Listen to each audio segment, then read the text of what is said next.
भारत राष्ट्रीय समिति बीआरएस के कारगुजार सदर के.टी. रामाराव ने तेलंगाना की यौम तासीस के मौके पर अमेरिका के शहर डलास में तेलुगु एनआरआईज की एक तकरीब से खिताब करते हुए साबिक़ वज़ीर आला चंद्रशेखर राव की क़यादत और तेलंगाना तहरीक की कुर्बानियों को खराज पेश किया। उन्होंने कहा कि 4 करोड़ अवाम के लिए महात्मा गांधी की तहरीक से मुतासिर होकर केसीआर ने ख्वाब देखा, अकेले जद्दोजहद का आगाज़ किया। उन्होंने बेशुमार जिल्लतों को बर्दाश्त करते हुए तेलंगाना को हासिल किया। कई अफराद ने कुर्बानियां दी। दहाइयों की जद्दोजहद के बाद रियासत वजूद में आई।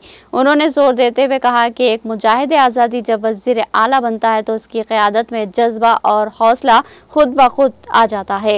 2023 के इंतखाबात में शिकस्त के बावजूद हम तेलंगाना से मोहब्बत करने में हमेशा सबसे आगे रहे। हमें यकीन है कि आइंदा 3 बरसों में केसीआर दोबारा वज़ीर आला बनेंगे। उन्होंने कहा कि आप सबको देखकर तेलंगाना की धरती फ़ख्र महसूस कर रही है। आपने बर्र-ए-आज़मों की सरहदें पार करके भी अपनी तहजीब व सखाफत को बरकरार रखा। बदकमा जैसे त्योहारों को हज़ारों मील दूर रहकर भी नहीं भूला। ऐसा जज्बा गुज़िश्ता दहाइयों में दिखाई दिया था जो आज भी कायम है। मुझे कल एहसास हुआ कि अब हमारे सिर्फ 2 नहीं बल्कि 3 रियासतें हैं। तीसरा रियासत टेक्सास है। उन्होंने मज़ीद बताया कि वो 2015 में अमरीकी सरमायाकारी के लिए जब डलास आए थे तो वो एक मिशन पर थे और आज देख रहे हैं कि तेलंगाना के सफ़ीरों ने वहाँ अपनी कामयाबी के नखूश छोड़े हैं। उन्होंने कहा कि 2001 में केसीआर ने महात्मा गांधी की तरह एक ख्वाब देखा, अकेले बढ़े। उन्होंने सिफर से आगाज़ किया और सब को मुत्तहिद करके तेलंगाना को हासिल किया। आज गैर मुल्की सरजमीन पर भी जय तेलंगाना की गूंज सुनाई देती है। हमने हर मौके को तरजीह देकर तेलंगाना को मुल्क की नंबर 1 रियासत बनाने में कोई कसर नहीं छोड़ी। జూన్ 2, 2014 60 ఏళ్ల తెలంగాణ కళ నెరవేరిన రోజు. ఆనాడు మిషన్ ఇంపాసిబుల్ అనుకున్న దాన్ని సాధ్యం చేసి అసాధ్యం అనుకున్న దాన్ని సుసాధ్యం జరిగిన రోజు జూన్ 2. దశాబ్దాలుగా తో కాలంగా స్థిరపడ్డ పెద్ద రాష్ట్రాలను తలదన్నే విధంగా అనతి కాలంలోనే అగ్రగామిగా భారతదేశంలో అవతరించింది మన తెలంగాణ. ఒకనాడు తెలంగాణ అనగానే గుర్తొచ్చే దృశ్యాలు కరువులు, కన్నీళ్లు, వలసలు, ఆత్మహత్యలు, ఆకలి సావులు, ఎన్కౌంటర్లు, పడావుబడ్డ భూములు, పాడుబడ్డ ఇండ్లు, మొండి గోడలు, ఎండిపోయిన చెరువులు, బొంబాయి, దుబాయి, బొగ్గుబాయి అన్నట్టుగా ఉండే తెలంగాణ బతుకు. మరి ఒక దశాబ్ద కాలం తర్వాత ఆ దృశ్యాలు, ఆ చిత్రాలు మారుతున్నాయి, మారిపోయాయి. పచ్చని పొలాలు, పంట రాసులు, మత్తడి దుంకే చెరువులు, నట్టింటికి నల్ల నీళ్లు, కొత్త ఇండ్లు, ఆటపాటలు, ఆనందాలు, సుజల సుఫల సస్య శ్యామల సన్నివేశాలు. వలవల ఏడుస్తూ వలస వెళ్లిపోయిన పాలమూరుకు వలపోతల నుంచి విముక్తి. బొక్కలు వంగి బతుకులు కుంగిన నల్లగొండ ఫ్లోరైడ్ విషం నుంచి విముక్తి.